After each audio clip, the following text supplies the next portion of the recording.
roodhidu markay xalay baarido iyo markay freeshka tahay keebay cunisteedu macaan tahay cunista marka la eego ka freeshka sama hadda gabadhna markay yar tahay bay macaan tahay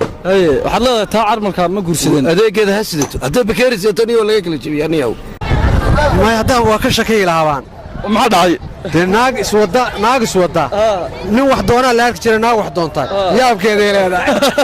may taasi waa xankeeda sidato taasi waa xankeeda sidato nin wax doonaa la arki jiray naag rag doontaa lama arki jirin diinteennuna sheegi mayso waa xaaraan shareecada islaamku naagtu inay nin doonto oo ay tidhaahdo nin baan rabaa taasi wataa waxaan mikrofoonka la dhex qaadanay galabta shacabka ku nool gobolka Sool gaar ahaan Gaal Lascano su'aal baan weydiinay aad muhiim u ah oo xikmadeedana aan rabnay inaan eegno jawaabta maskaxdooda marka ka soo baxda su'aashaas oo oranaysa hadii qof dumar oo gaaskeeda iyo kabriidkeeda iyo iidaankeeda wadata ay ku timaado oo carmala ma guursan lahayd maxaad sameyn lahayd السلام عليكم ولا لكسودو سمال اوفيشال هذا مقعد كبلاوي السلام عليكم ورحمه الله وبركاته اسد عيسى الحمد لله اسد waxaan ku weydiinaa su'aashan ku weydiinaa waxaan maleynaa inay deebt tahay diyaar baan su'aasha waxaan ku oranaysaa naag carmala oo qarashkeeda iyo hantideeda wata hadii ay guur ku soo bandhigato maxaa sameyn lahaa maxaa ku jawaabi lahayd carmalo qarashkeeda hantideeda wata guur ku soo bandhigto adii kale hadii ku leedahay buur soo jibs maxaa oran lahayd waa toos baa oran lahaa ya toos ina mariba ya sabab maxaa dhacay maxaa ku doortay soo maxaa lagu doortay waxa lagu doortay zawaaxii hantideeda xiriya wata ya santiyo wata faadina wata faadi marasa waa xayaya warkaansa وكم عليكم السلام ورحمه الله magaca هذا ورثه اسماعيل hadii qof dumar oo carmal la soo furay ay ku timaado kharashkeeda wadata ma guursan lahayd ما kuwa bila kharashkan jecelahay kuwa maxaad ku raacdo waxa la kuwa bila wahayaanad yarihiin iyo mustacmar ragii hore waxay hadii kiliseeto kiliga waa laga jabiyaa kiligaas oo gurigoona warinayaan ka dhamaanaynin waxaad leedahay naag gaaskeeda iyo kabriidkeeda wadata waa dhibaato wayna aniga de sharciga la igu xukumay inaan masruufo inaan maruumo galmo guri waxana la igu xukumay naag sida talaba sheegintee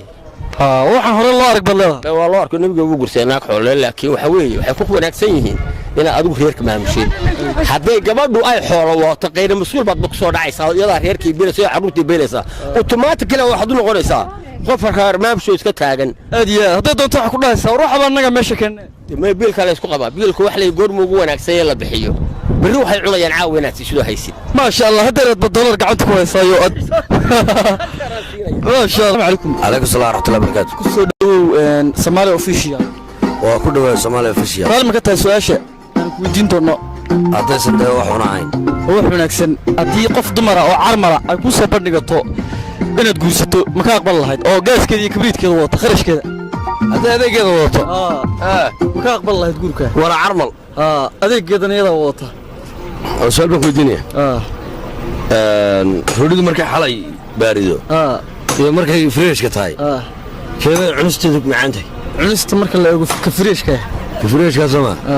hadda gabadhna markay yar tahay bay macaan tahay waxaad leedahay taa carmalka ma guursadeen adeegeeda ha sidato hadda bakeeris iyo taniyo laga kala jabiyay aniyow سونا soo gelin ايه مهسن ilaaliniyo السلام عليكم عليكم السلام ورحمه الله وبركاته ديار موتها هنا سؤال يس ها hadii qof dumara oo carmala oo kharashkeedu wata ay ku dhahdo ana gaaskayga iyo kabriidkayga wata guurso ay guur ku soo bandhigto ma ka ogolaan lahayd may hadda waa ka shakay lahaabaan maxaa dhacay dee naag iswada nin wax doonaa la arki jiray naag wax doontaa yaabkeeday leedahay aad baa waasad عليكم السلام ورحمة الله kusoo dhawow barnaamijka su'aalaha dadweynaha Soomaaliya aad ma dhawaay walaal qof dumara oo carmala oo is iidaamayso kharashkeedu wadata hadii ay guur ku soo bandhigto ma ka ogolaan lahayd oo ma guursan lahayd waayo aad baan soo dhaweyn lahaa ma garata waayo sababtoo ah nabigeena kaleey salaatu wasalaam maxamed baa u duceeyay carmalka ma garata wali waxaan u soo dhaweyn lahaa si aan kale u soo dhaweyn baan soo dhaweyn lahaa ما شاء الله aad baad u mahadsan salaam calaykum وعليكم السلام ورحمة الله وبركاته magaca عبد الناصر آدم baa la yiraahdaa diyaar ma u tahay su'aal aan weydiinayna dadweynaha haddii aan garan karo waa ka jawaabayaa qof dumar ah oo carmal ah oo kharashkeedu wadata hadii ay guur ku soo bandhigto ma ka ogolaan lahayd oo ma guursan lahayd may taasi waa xankeeda sidato taasi waa xankeeda sidato nin wax doonaa la arki jiray naag rag doontaa lama arki jirin diinteennuna sheegi mayso waa xaaraan shareecada islaamku naagtu inay nin doonto oo ay tidhaahdo nin baan rabaa taasi wataa wixii kale aad weydiin karto السلام عليكم. وعليكم السلام ورحمة الله. مقعاه والله. محمد عبدي سؤال أنا dadka weydiinay raami ka tahay inaan ku weydiino. diyaar. qof dumar oo carmala hadii oo kharashkeedu wato hadii ay guur ku soo bandhigato ka ogolaan lahayd maxaa sameyn lahayd? waa janna la diidaa waa nimca ilaahay ku soo doonataa waa ka ogolaan lahaa maa wali waa ka qaadan lahaa weliba soo dhaweyn lahayd boqolkiiba boqol aad baad mahadsantaa.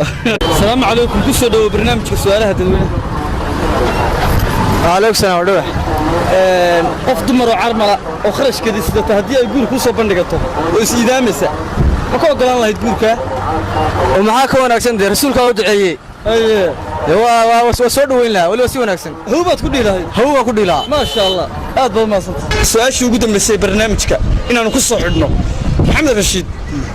haddii qof dumar oo carmala oo kharashkeedii sidata ay guur ku soo bandhigto inay ku guursato waa iska inay ku guursatay maxaa samayn lahayd ma ka ogolaan lahayd guurka? laa ilaaha illa allah taa waxaa la idhaa waxaaga wax lagugu daray waahay